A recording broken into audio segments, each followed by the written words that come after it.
Before I begin this series on the collapse of countries and civilizations, let me tell you how you can support me. You can buy one of my ebooks. Please, I'm begging you. Oh, man. Please. Howdy, and welcome to the Mighty Muddy Chook channel. I'm Chuck. So, I asked AI, when Rome fell, had it become ungovernable? And the answer from Google's AI was yes. By the time of the Western Roman Empire's fall in 476 AD, it had become significantly ungovernable due to a confluence of internal and external pressures. Here's a breakdown of the factors contributing to this ungovernability. Frequent civil wars. Power struggles and civil wars became commonplace, weakening the empire's stability and resources.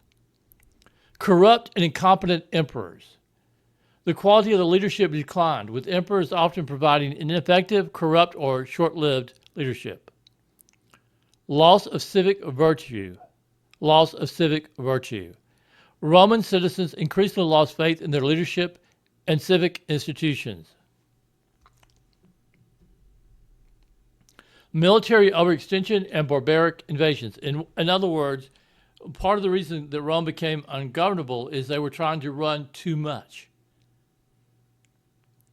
They had overstretched military. The vast size of the empire and its extensive borders made it difficult to defend effectively against numerous threats. There were barbarian invasions. Germanic tribes and other groups driven by the Huns and seeking resources and land exerted relentless pressure on the Roman frontiers. Weakening of the legions. The Roman legions became less disciplined, relying more on foreign mercenaries and questionable loyalty. Economic decline. Inflation and high taxation, high level of government theft, along with rampant inflation and debasement of the currency, crippled the economy. The economy became damaged, so damaged it basically did not function. So damaged it basically could no longer function. Trade disruption. Barbarian incursions and the loss of key territories disrupted vital trade routes and economic activity. Division of the empire. East and West split. The division of the empire into western and eastern halves, while intended to improve administration, ultimately led to a weakening of the Western Empire. Divergent interests. The two halves often pursued different agendas and failed to effectively coordinate defense against external threats. Social problems. Now mind you, this is from Google AI's perspective. Growing inequality. A widening gap between the wealthy elite and the impoverished masses created social unrest and instability. Let's put it in different terms. They lost their middle class. They lost their middle class. I mean, there was always income inequality. I mean, you always had this level at the top, and then you had the slaves, but you had a middle class. The loss of middle class, all they had was the corrupt elite, the rich, and the slaves. Loss of traditional values. Some historians argue that the rise of Christianity, while a major religious influence and cultural shift, also contributed to the erosion of traditional Roman values and civic virtue. Christianity began to change its how the people thought, and also led to more divisions. But part of this was actually Rome attempting to use Christianity to maintain control.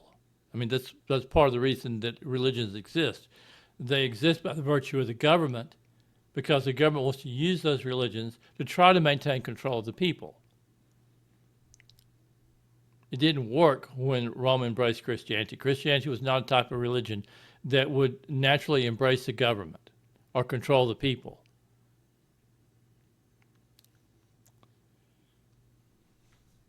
So Rome fell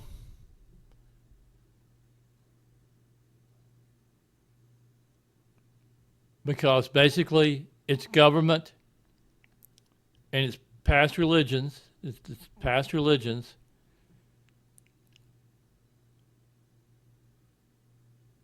failed in their ability to govern. Much thanks for watching this beginning of the series, The Collapse of Civilization. I know. Be cheery, Chuck. Be cheery. The collapse of civilization. Isn't it a wonderful thing? But no, this will be a series that is going to focus on the collapse of governments, empires, and civilization itself. That's my plan. Will I succeed in getting the videos done? I don't know. Let's hope. Let's hope.